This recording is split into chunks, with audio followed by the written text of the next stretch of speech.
Je vais vous partager une histoire qui m'est arrivée.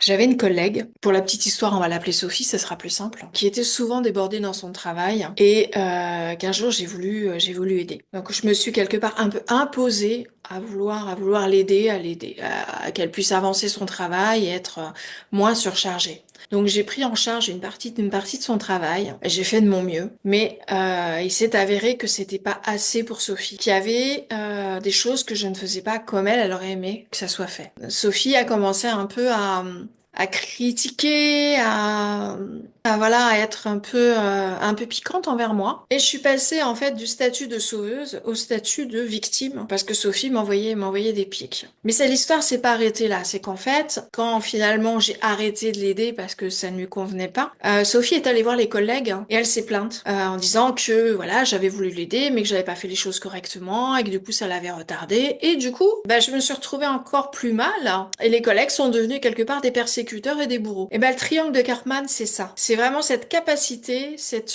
alors pas vraiment cette capacité, mais cette facilité qu'on a de passer d'un état à l'autre et de se retrouver comme dans un cercle vicieux qui fait que nos relations sont pas pérennes. C'est vraiment quelque chose qui me touche énormément parce que je suis restée très longtemps coincée dans ce triangle de Karpman à vouloir sauver le monde. Si tu restes jusqu'à la fin de cette vidéo, je vais t'expliquer comment sortir de ce triangle, mais avant, je vais te dire qui je suis. Je suis Corinne Gobert, je suis créatrice du concept Au Sacré, thérapeute, coach, transformationnelle et sourcière de l'âme.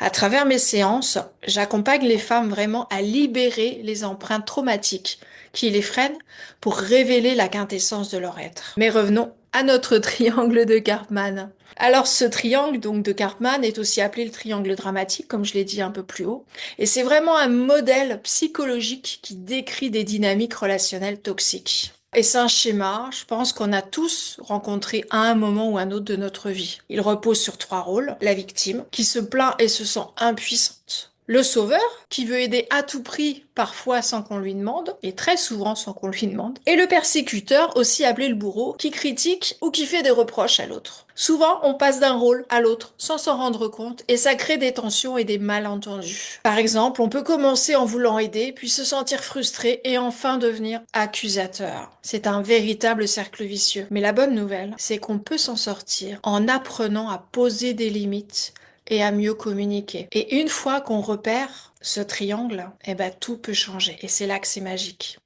Les rôles peuvent s'interchanger dans une même interaction, alimentant un cercle vicieux où personne ne sort jamais gagnant. Parce qu'en fait, les choses ne sont pas vraiment justes. On prend quelque part, en étant sauveur, trop sauveur, on prend la place de l'autre. On veut faire les choses à ta place pour l'aider, mais on lui laisse pas prendre conscience du pouvoir qu'il peut avoir. Et du coup, même quand on fait ça, personne n'en sort gagnant. Et une même personne peut se voir interagir avec les trois rôles. Alors, comment on s'en sort? Parce que c'est bien beau de savoir comment on est dans ce triangle, mais comment sortir de là? Eh bien, écoutez, en fait, c'est très simple. Enfin, c'est très simple à expliquer. Sortir de ce triangle, ça déjà, ça demande de prendre conscience de toutes ces dynamiques et vraiment d'apprendre à poser des limites ou à assumer ses responsabilités. Donc, pour sortir du triangle, il faut d'abord en prendre conscience, comme je viens de le dire. Alors, tu te demandes peut-être, est-ce que je suis en train de jouer à la victime, au sauveur ou au persécuteur? En fait, une fois que tu as repéré ton rôle, l'idée, c'est de changer ta posture. Si tu te sens victime, rappelle-toi que tu as le pouvoir d'agir, même un petit pas à la fois. Pose-toi cette question. Qu'est-ce que je peux faire pour changer ma situation? Si tu es le sauveur, apprends à ne pas tout prendre en charge pour les autres. Laisse-leur leur place à l'autonomie, à faire face à leurs responsabilités. Pose des limites et demande simplement à la personne de quoi as-tu besoin, comment peux-tu toi avancer et laisse son pouvoir à l'autre. Dans le rôle du persécuteur, du bourreau, bah à ce moment-là, c'est prendre du recul, hein. Remplacer la critique par une communication bienveillante. Comment peut-on trouver une solution ensemble? C'est en sortant de ces jeux de rôle qu'on crée vraiment des relations plus équilibrées et plus saines, où chacun prend ses responsabilités. Si cette vidéo t'a plu, n'hésite pas à t'abonner à ma chaîne, et je te dis à très bientôt.